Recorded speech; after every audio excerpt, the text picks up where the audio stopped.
Right, Tom, thank you for taking the time to A, allow us into your classroom, and B, show us all that fantastic teaching. I'm sure that there are people who've got questions that would like to be answered. Unfortunately, they're not with us at the moment, but I do have a few questions of my own, if it's okay to start firing them at you. Of course, no problem. Thanks, Rob. Lovely. So, fantastic lesson, first of all. Obviously, that's not come to you overnight. So what have you done, and how do you ensure purposeful engagement and progression within your lessons with those students that may not be working at an age commensurate level? It's a good question. What I think is important is that the children feel like they have ownership over their learning from the get-go, and that took quite a while to sort of build my expectation of them and their expectation of me, that they would be challenged throughout the year. That when that lesson was videoed, it was at the end of the year, so there was a lot of sort of groundwork that was put in place so that the children were aware of their own learning journey up until that point. So, but they were aware of that there wasn't a fixed group, it wasn't that there was a ceiling placed upon them. And I hope, as you could see from the lesson, that there was opportunities for the children to sort of self-differentiate and feel as though they could challenge themselves and work at a level where they were tested and pushed, yet they were challenging their peers with their discussions.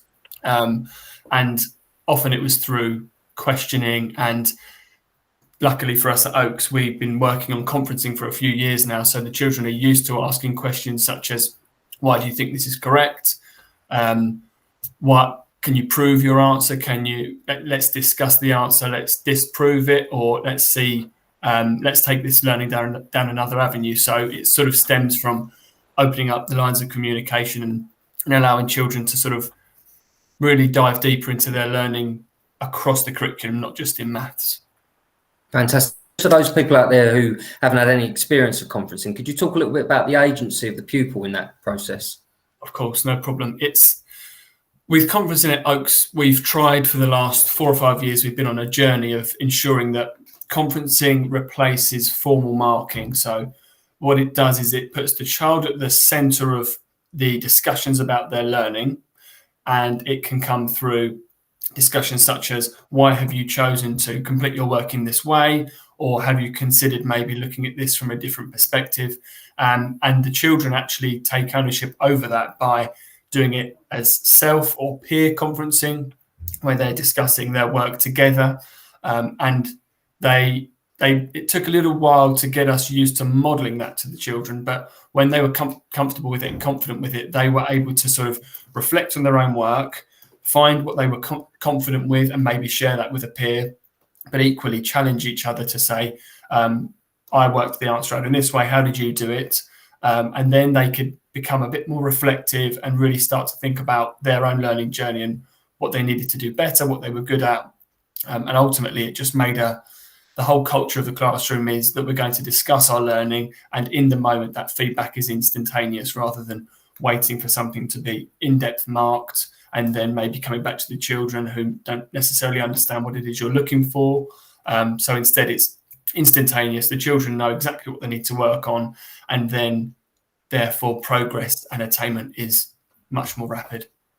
Fantastic. And it's been so clear from visits from external practitioners who've commented on what's going on with conferencing, and also members like myself from the trust who've come in, that using this conferencing is really promoting those inquiring minds. But what do you think that the legacy of that is in the short and the medium of the long term, to teach pupils how to problem solve and have those inquiring minds? It's a good question. I think it's our journey has worked in that we were looking at becoming a school that focuses on conferencing at the exact same time that we began our IB PYP journey. So we know that inquiring is so important, and being able to think differently and and look at different perspectives or points of view about problems. So the children have had agency for a long time. We're actually really starting to sort of bear the fruits of that now. We're seeing children who've been on this journey for the last 4 or 5 years. They immediately can come into a new central idea, for example, and they know what knowledge they've got, they know what they'd like to learn, and they also know the path they'd like to take their inquiries down. So they're already autonomous, they're already sort of motivated. we don't find we have those battles of trying to get children enthused into their learning, because they're already coming with a wealth of experience or questions. So as soon as we've started a knowledge harvest at the beginning of any of our central ideas or new inquiries, the children already know, I'd like to take my learning through this avenue, I'd like to inquire into this, I have some previous experience, maybe have experience from different communities that they've been in. So in the short term, I think lessons are they feel more purposeful because the children are at the center of it, and they do the majority of the talking for you. I know we discussed making sure that the children are sort of, we will say, who's working harder, the teacher or the pupil. And in this case, in the lesson that I provided for the trust, I didn't have to do a lot. There's a lot of times I could just stand back and say, what is it that you found? What do you notice? And the children could agree, disagree, and they have that voice in order to make decisions about the learning, question each other, challenge each other, and it's completely normal in the classroom environment. So in the short term, they are enthused, and in the long term, they are used to inquiring. So they're self-sufficient learners. They're not relying on me as the source of the encyclopedic knowledge that people assume teachers are going to be. The children know that we're learning with them. We're trying to model the approaches to learning, and equally, we're never going to be the font of all knowledge. We can learn with them in the moment, which is, I think, really beneficial for them.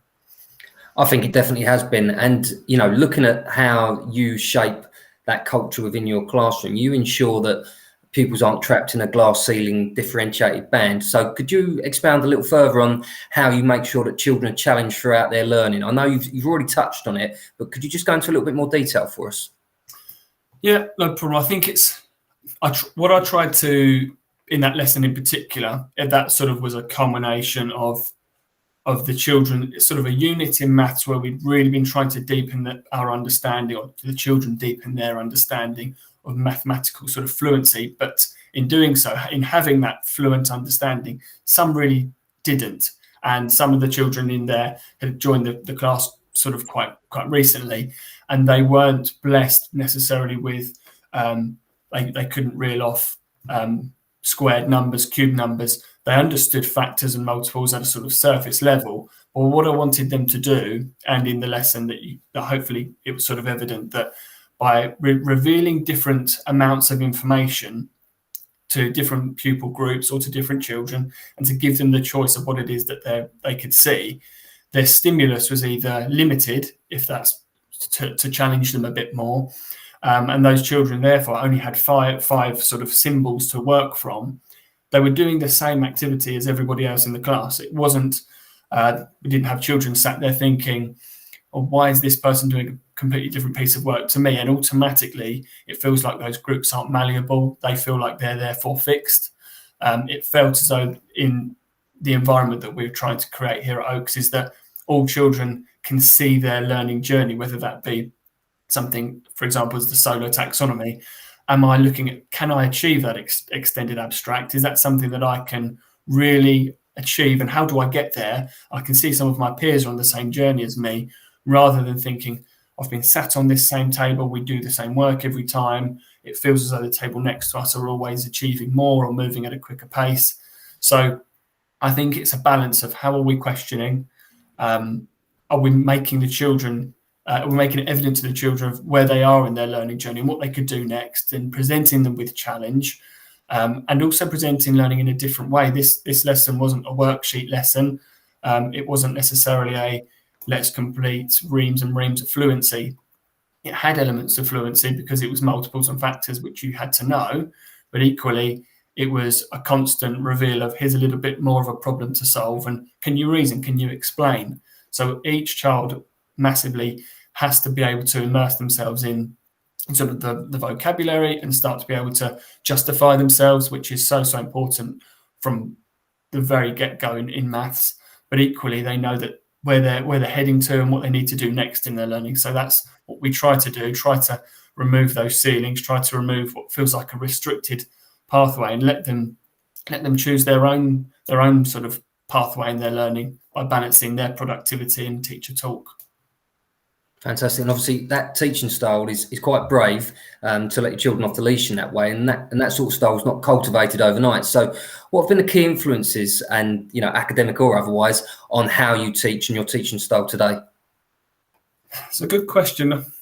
I think for me, it's come from a background of trying to learn from other practitioners, trying to research as much as possible to see areas of pedagogy that maybe are expanding or changing, and also a sort of a background. I've found personally a background of sports coaching models from university. I found that there were a lot of coaching and practice style models that really lent themselves well to teaching, in the way that each athlete can absorb and practice and develop new skills differently. The same applies in the classroom, because there are different styles of learning.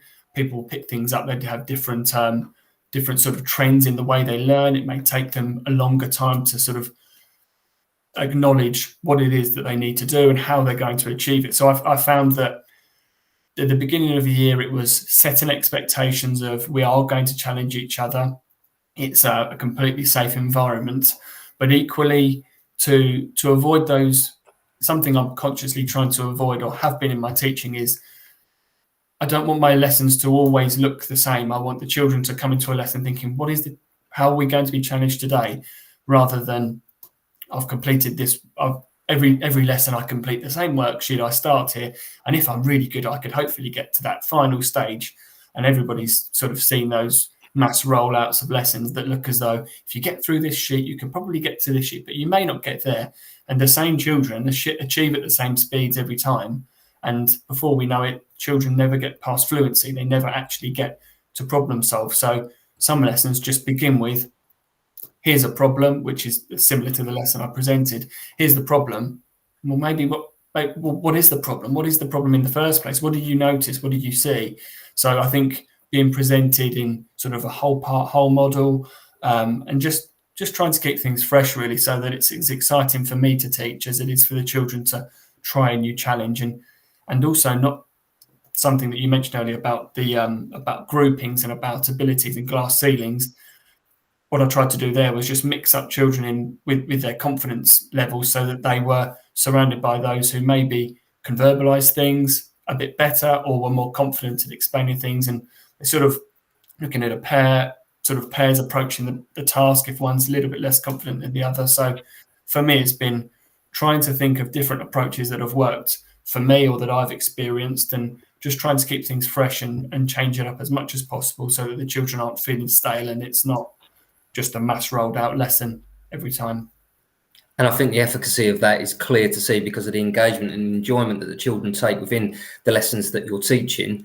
And it's absolutely brilliant. But to sum up, because this is going to be my last question now, what would you say are the key factors in developing a problem-solving culture within the classroom? I think the key factors are that, more than anything, the children are used to verbalizing and explaining and challenging each other. And there was one part in the lesson that we sort of got used to doing in every lesson, and it was, okay, here's the problem. I think we presented 4 or 5 problems to the children, and then what I wanted them to get used to was, it was either, I think the example was that I got them to close their eyes, and then I said, hold up as many fingers as ways that you can work out that problem. And it was really low stakes assessment, low stakes testing example, where there was no pressure at all. Nobody was even seeing how many ways you could reveal. And the children really started to sort of hook onto that, because those that were really confident were challenging themselves to say, well, actually, I could work out 7 squared. I could work this out maybe 4 or 5 different ways by looking at maybe repeated addition or multiplication. So we've found, particularly here at Oaks, can we get the children talking about their learning and justifying it every single time that they give an answer? An answer isn't a fixed concept. It's not always necessarily gospel. I want the other children in the class to challenge that, or to say, have you thought about working it out this way? Have you considered maybe using the inverse? Maybe is there another approach that we could take? So straight away, the PYP lends itself to it, in that in order to develop inquiring minds, we must be communicators, we must be risk takers.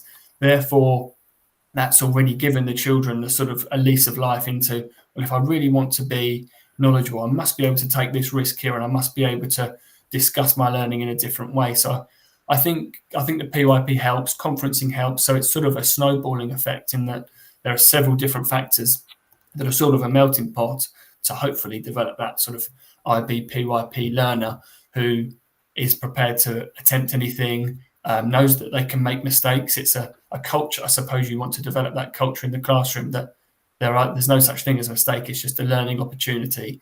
And thankfully, it was a showcase, really, that more than anything, I was proud of how the children were. There wasn't a moment where a group of children just sort of went silent. They all felt engaged at all times because they could access the problem, but at whichever level they felt confident to do so.